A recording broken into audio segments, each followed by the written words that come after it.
Magandang umaga mga kapuso. Nandito pa rin kami sa BRP Diego Silang. At sa mga oras na ito, sisipagtalon dito sa open water. Ito mga tauhan ng barko. Yung mga malalakas na swimmer, hindi na kailangan mag-life vest, pero yung medyo hindi, yun yung kailangan magsuot.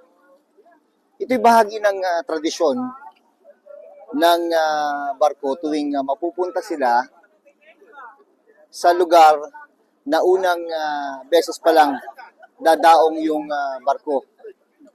Ngayong araw ay ito yung unang beses na nakadaong itong BRP Diego Silang sa may Port Irene. Pero tignan nyo, andyan yung rubber boat. Kung sakaling magkaroon ng emergency, pero ito mga to, dahil mga miyembro sila ng Philippine Navy, ay sanay na ito na lumangoy sa open water.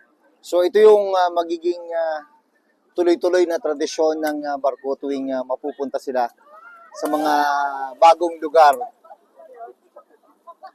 Tradisyon na sinimulan ng kanilang commanding officer na si Captain JP Alcos.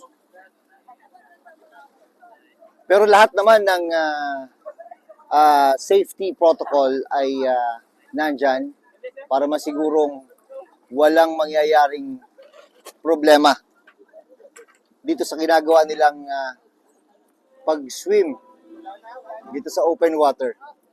At yan yun, kabilang na nga yan sa mga nagbabantay sa kanila, iyang rib.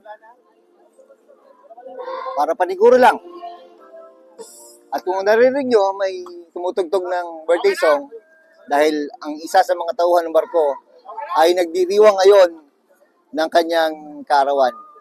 Pero kahit kaarawan niya ay hindi siya ligtas sa tradisyon, kailangan niya rin talagang lumangoy sa open water.